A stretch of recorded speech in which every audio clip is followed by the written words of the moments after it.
जानते हैं ओपन या कॉम्पिटिटिव बिडिंग के बारे में। What is it and how it works. Hello दोस्तों, इस नए वीडियो में आप सबका स्वागत है। आज हम कॉम्पिटिटिव बिडिंग क्या होता है और वो कैसे काम करता है उसके बारे में जानेंगे। प्रोक्योरमेंट में दो प्रकार की बिडिंग होती है, ओपन या कॉम्पिटिटिव बिडिंग और नॉन कॉम्पिटिटिव बिडिंग। पहले हम जानेंगे कि कॉम्पिटिटिव बिडिंग का क्या मतलब है। कॉम्पिटिटिव बिडिंग को एक फॉर्मल रिक्वेस्ट प्रोसेस के रूप में रेफर किया जा सकता है, जिसके माध्यम से गुड्स एंड सर्विसेज की खरीदारी की जा सकती है।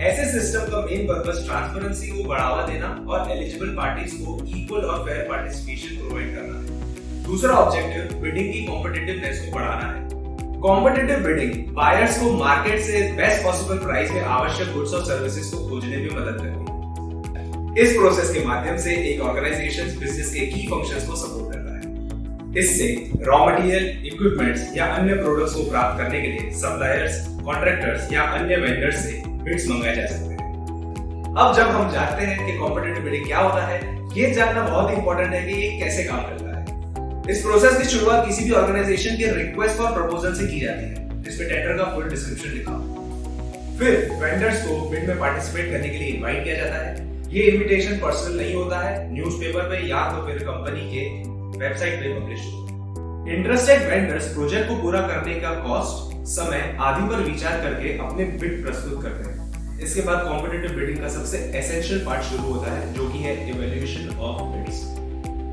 बिड्स का इवैल्यूएशन मुख्य रूप से कॉस्ट के आधार पर किया जाता है, यानी बिड इशू जारी करने वाली ऑर्गेनाइजेशन के लिए लोअर बिड को ही प्रॉफिटेबल माना जाता है। हालांकि कई अन्य सपोर्टिंग फैक्टर्स को भी कंसीडर करना एक व्यावहारिक अप्रोच है, जैसे कि वेंडर्स की history, reliability, contract term, estimated completion time वगैरह पैरामीटर्स को भी ध्यान में रखा जाता है। बिड्स का इवैल्यूएशन करने के बाद सूटेबल बिड को आइडेंटिफाई किया जाता है और प्रोजेक्ट विनर को सौंप दिया जाता है। आमतौर पर कुछ ऑर्गेनाइजेशंस आकर्षक प्रपोजल देने वाले बिडर के साथ इंटरव्यूज, मीटिंग्स और बैकग्राउंड चेक्स करती है। अंत में सभी पार्टिसिपेंट्स को बिडिंग के रिजल्ट्स भेजना महत्वपूर्ण होता है। इससे फर्म की रेपुटेशन बढ़ती है। तो ये है कॉम्पिटिटिव बिडिंग और उसका प्रोसेस।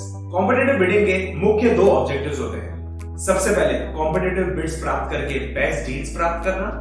दूसरा, प्रोसेस की ट्रांसपेरेंसी और फेयरनेस को सुनिश्चित करना, जिससे सबको इक्वल अपॉर्चुनिटी प्रोवाइड की जा सके।